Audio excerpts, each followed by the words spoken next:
La noblesse de la boue, chapitre 8. Dominique se présente au bout de l'impasse des acacias. Il a encore plu. Une nouvelle averse généreuse mêlée de découragement lui est tombée dessus.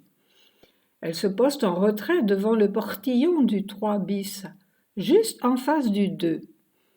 Il n'est pas encore 19h30, une heure encore correcte selon elle pour se présenter chez des inconnus.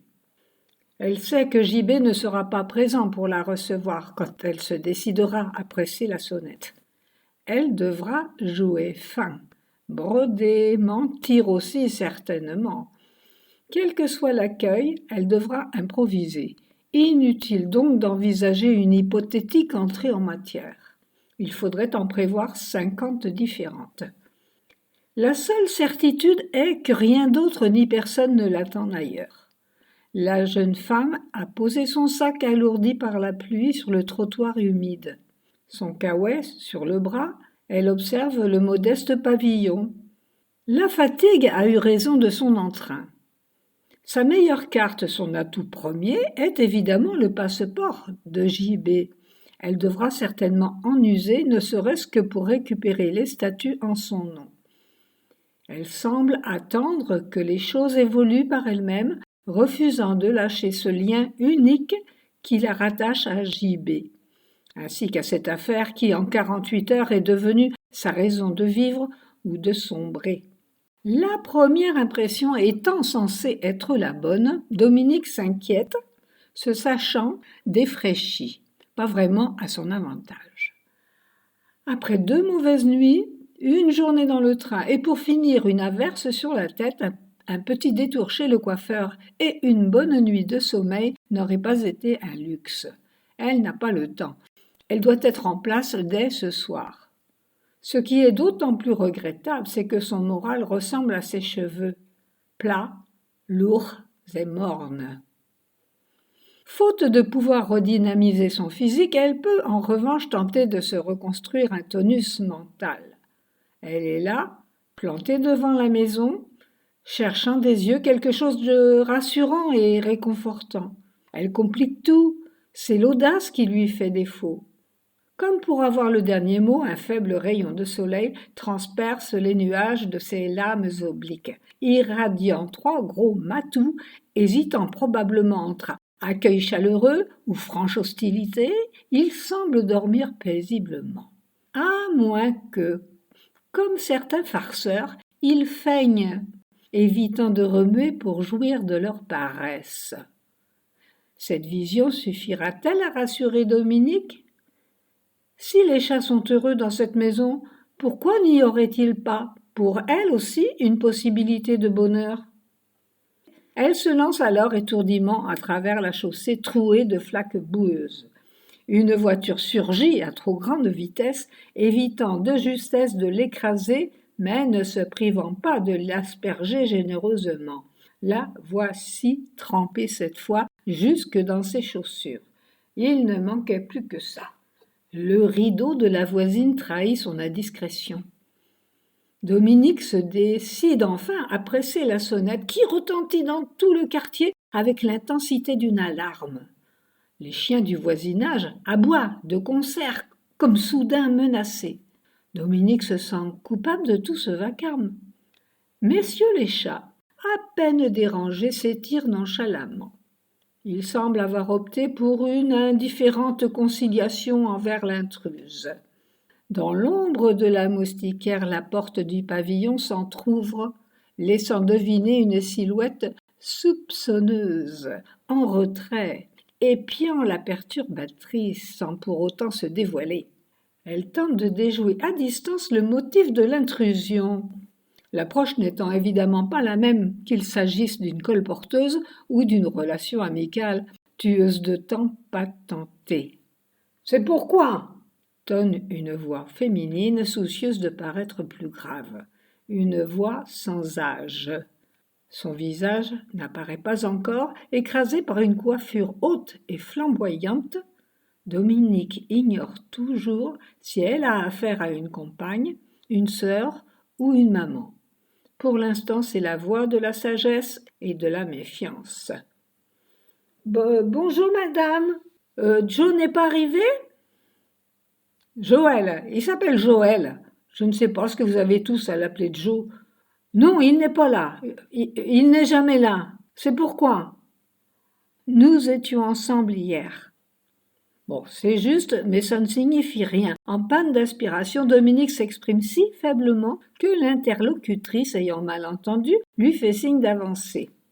Entrez, entrez. Son geste achève sa phrase. L'invitation n'est ni chaleureuse ni même sincère. Entrer, dans ce cas, signifie en langage décodé rentrer dans le jardin. Madame Bénétard sort elle aussi les bras croisés, gonflés, hautaine. Sa coiffure, indéfinissable, à la fois structurée et anarchique, a pu être un cas d'examen au CAP coiffure après-guerre. Quelle guerre! 2 pas en avant chacune, une approche aussi engageante qu'un défi. Dominique se dit naïvement que c'est un début et que 2 pas en avant valent mieux que 2 pas en arrière. Au moins maintenant, elle sait que face à elle, telle une muraille de pierre, Madame Bénétard, mère, attend un complément d'information. Ce même complément d'information se fait également attendre dans l'esprit ramolli de Dominique. Les chats, de leur côté, sentant le vent tourner, tentent de faire diversion. Le gros rouquin s'étire en avant, sans même ouvrir les yeux, tandis que le tigré s'étire en arrière, comme si une main invisible lui tirait la queue. Seul le gros noir, couché en rond, s'entêtant dans son sommeil, poursuit ses rêves de course folle et de traque féroce. La jeune fille les observe un instant. Elle envie presque leur insouciance. Faut-il être un chat dans cette maison pour espérer un minimum de réconfort? N'est-elle pas suffisamment fragile, trempée, fatiguée? Laissez-moi rentrer, s'il vous plaît, madame. C'est 2 tons au-dessous que Dominique bredouille ses paroles, comme une prière adressée à elle-même. Elle devine cette introduction maladroite et son attitude inappropriée. Trop tard. Ce qui est dit est dit. Cette fois, elle a pressenti avec justesse la réaction de son interlocutrice. Ces simples mots, à peine audibles, ont pour effet de déclencher un orage terrible dans ce qui ne va pas tarder à devenir l'opposition. Le protocole de Rosette n'autorise pas d'intrusion sauvage. C'est donc tout naturellement 3 tons au-dessus que Madame Mère, gorge déployée, vomit toute sa verve inhospitalière. Une volée de phrases aigres. Son invitation à ficher le camp. La voici maintenant, levant les yeux au ciel comme s'il venait de lui adresser à la fois la peste et le choléra. Puis, théâtrale, elle s'agite, s'adressant pour soutien à ses chats et au mûrier. Non, mais d'où elle sort celle-là? Écoute, mademoiselle Sainte-Nitouche, ici c'est chez moi. Tu te crois arrivé où avec ton sac à dos? Et puis qu'est-ce que tu lui veux à Joël? Allez, va-t'en. Va t'arranger avec lui. Il doit être en haut de la rue là-bas, chez l'arabe. Va le retrouver là-bas, Don Juan. Un tel débit rappelle à Dominique sa propre mère. Une mégère du genre intarissable, doublée d'une criminelle qu'elle a fini par fuir plutôt que d'affronter. Mais il s'agissait de sa mère. Et puis c'était avant. Il s'en est passé des choses depuis, surtout ces dernières 48 heures. Cette fois, relevant le nez de ses baskets, puisant au fond de son être toute sa réserve d'énergie, elle se métamorphose, se déployant à son tour. Le face-à-face des 2 femmes rappelle l'affrontement de volailles entraînées au combat, la haine et la peur face au désespoir. Solidement plantées sur leurs jambes, bien décidées à ne pas se laisser déstabiliser, cou tendu, gorge rouge et gonflée, l'air presque terrifiant, elles se pèsent du regard. Le soleil s'est caché pour de bon. Les matous, s'étant concertés, ont décidé d'aller voir ailleurs. Les oiseaux, soudain devenus muets, ont dû en faire autant. À cet instant précis, Dominique est aux antipodes de toute ressemblance avec Lady Anna. Du moins, la Lady Anna qu'elle croit avoir connue. Ce qui d'ailleurs est loin d'être son premier souci. Elle est bien décidée à ne pas se laisser faire. Elle ne quittera pas les lieux avant d'être entendue. Elle va s'adresser à cette femme comme elle ne l'a jamais fait à personne d'autre auparavant. Elle grandit ainsi soudainement à sa propre surprise. Avançant à nouveau 2-3 pas afin de mieux ponctuer sa détermination, c'est si ton au-dessus qu'elle réplique. « Oh non, mais pour qui vous vous prenez, vous aussi, à la fin? Vous feriez mieux de vous calmer et de m'écouter. Votre fils est mêlé à une sale affaire. Il y a eu 2 morts jusque-là. Jamais 2 sans 3. Le prochain, c'est Joël, vous ou moi. J'ai perdu 2 amis et mon boulot en 2 jours avec vos conneries. Je n'accepte pas d'être insulté. Votre fils, Joe, ou Joël, comme vous voulez, il a été arrêté. Regardez, j'ai son passeport. Il a besoin de nous. Madame, votre fils est en tôle. Merde. Cette dernière phrase, carrément hurlée, devrait suffire à convaincre. Dominique a su se montrer persuasive. La forteresse maternelle s'ébrèche, son antique autorité demeurant impuissante face à ce dernier éclat. Le temps de digérer ce récit invraisemblable, elle s'inquiète alors, et à juste titre, de l'effet produit sur le voisinage. Elle se souciera en deuxième lieu du sort de son fils. Elle renonce vaincue, assommée, se déplace sur sa droite, montrant la porte d'entrée à la visiteuse en guise d'invitation contrainte. On ne rentre pas aussi facilement chez Rosette Bénétard. Soudain, tourmentée de curiosité, celle-ci se résigne. Qu'a-t-il bien pu se passer? La maman n'en est pas à sa première frayeur avec son rejeton. Elle espère comprendre dans quelle mesure elle pourrait cette fois se voir elle-même impliquée. Dominique est en place mais nullement victorieuse. Elle n'apprécie pas sa prestation et est plutôt mal à l'aise face à l'inquiétude de cette mère. Elle préférerait être porteuse de bonnes nouvelles et ne pas avoir eu à se montrer féroce.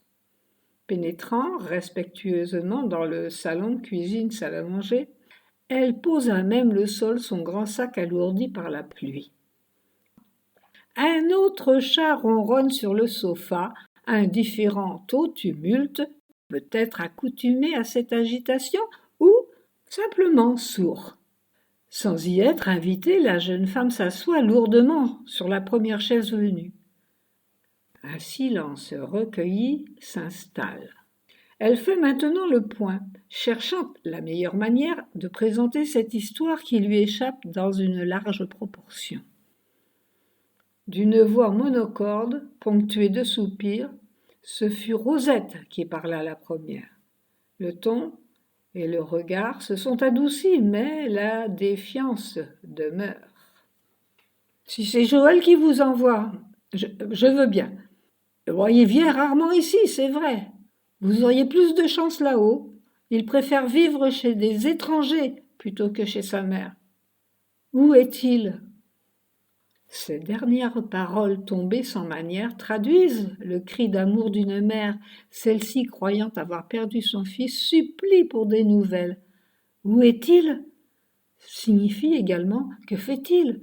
Pourquoi? Comment? Quand? Je le veux là tout de suite, je veux le voir, le toucher, l'embrasser. Je suis désespérée. Rosette a un certain penchant à imaginer le pire quand il s'agit de son fils. Elle nous épargnera, cette fois, ces jérémiades du style qui sème le vent ou quand on joue avec le feu. Ces phrases toutes faites dont elle est friande qui doivent pourtant lui brûler les lèvres. Malgré l'inconsidération de son âge, Dominique ne manque pas de sensibilité. Elle interprète avec justesse cet appel au secours et décide donc de s'en tenir aux faits, évitant de s'égarer dans des commentaires ou des suppositions. Il a été arrêté ce matin. Il a dormi dans ma chambre. Il est sorti pour se rendre aux toilettes. C'est au retour qu'il s'est fait serrer. Cette fois, Dominique est parti pour un long récit. Madame Bénétard, assise face à elle, coude sur la table, son menton soutenu dans ses mains, l'écoute avec intérêt. Elle ne perd pas une seule parole, ne l'interrompra pas une seule fois. La jeune fille déballe tout, comme pour faire un point sur cette histoire incomplète. Chacun de ses propos est prudemment mesuré. Elle fait apparaître tour à tour les Diana, les imperméables, le Pouffin, le boucher, les statues et même la course à la verrouille.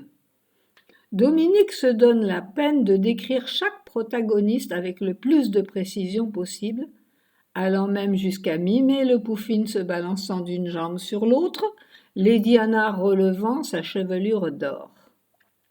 Elle ne quitte pas des yeux Madame Bénétard, espérant en vain la voir réagir, qu'elle reconnaisse quelqu'un à ses descriptions, et qu'un détail éclaire son regard. Ce terrible week-end a été dépeint avec les couleurs de la sincérité. Madame Bénétard en sait maintenant autant que Dominique, autant dire bien peu de choses, suffisamment cependant pour partager l'inquiétude et l'angoisse qui les rapprochent déjà. Ce qui surprend la maman dans ce récit, c'est l'image de ce super Joël, décrit en termes si élogieux. Elle qui vouait secrètement un véritable culte pour son fils, acceptera vite, non sans fierté, le reflet inhabituel de ce fils héroïque dont rêvent toutes les mères, en particulier celles qui, comme elle, n'ont jamais entendu le moindre mot de soutien concernant leur progéniture. Déjà, tout jeune, inadapté à la scolarité et toute autre activité parallèle, il s'était distingué dans l'indiscipline des cancres.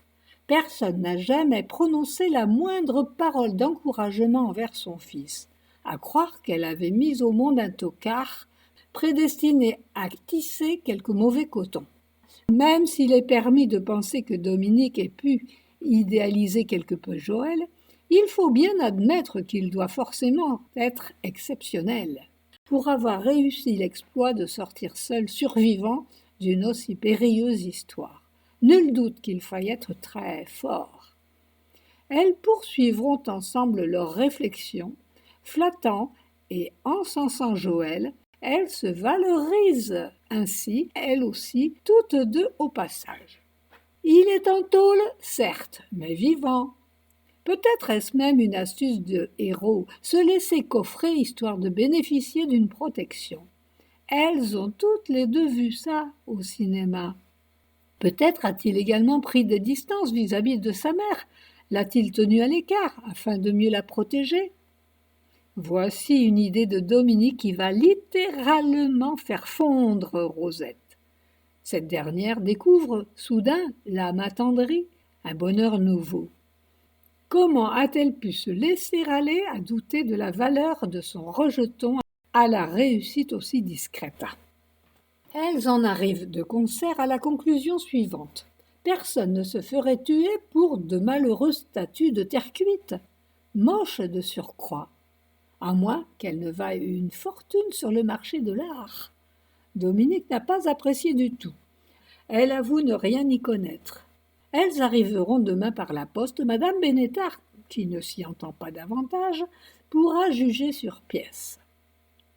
Brusquement, Dominique s'effondre en sanglots.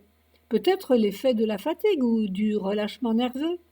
De grosses larmes chaudes roulent à présent sur ses joues, tombent et s'écrasent sur ses genoux sans qu'elle n'intervienne pour les éponger. Sans une parole, elle tend le passeport du fils du bout des doigts. Les reliques du héros retenu au combat dans un sacrifice suprême pour la plus noble cause. Madame Bénétard ne tarde pas à se laisser ébranler à son tour par ce chagrin communicatif. Tout en reniflant, elle sort de son buffet 2 verres et une bouteille de brandy. En quête de réconfort, elles en boiront 3 verres chacune, comme ça, cul sec, sans échanger une seule parole ni même un regard.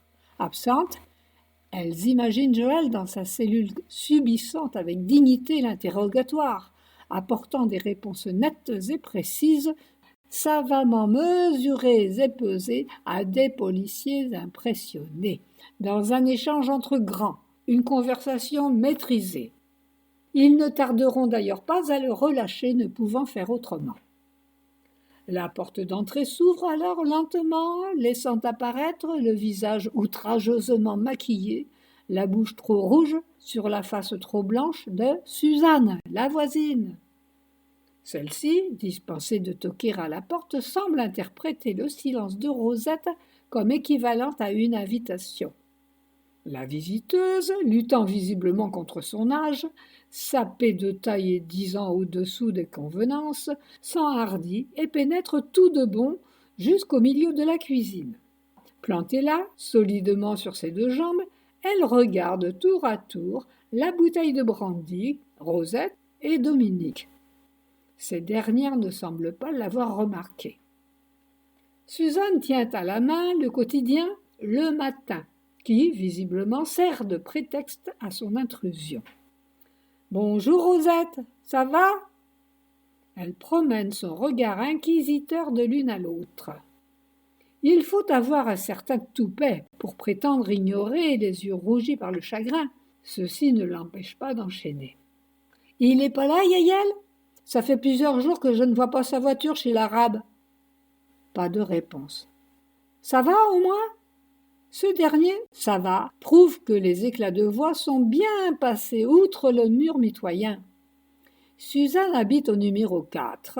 Il est clair que rien ne lui a échappé. Ça va signifie je voudrais bien savoir ce qui ne va pas, aussi clairement que si la question eût été franchement formulée. Yaël, il s'appelle Joël. Cette fois, Rosette a réagi, plutôt vivement d'ailleurs, comme si l'effet d'hypnose était arrivé à échéance. L'autre, insensible au climat inhospitalier, vise à présent le passeport laissé sur la table. Suzanne est bien déterminée à éclairer ses doutes sur cet étrange incident et ne partira pas bredouille. Il y a quelque chose qui cloche et il lui faut des explications, quitte à bousculer un peu les 2 pleureuses.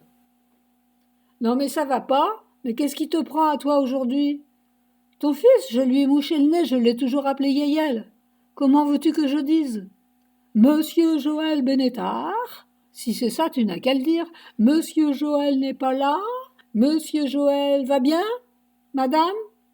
Ça va ? » Cette dernière interrogation a été prononcée avec plus de modération, aimablement, presque avec douceur, sans doute par souci d'équilibre.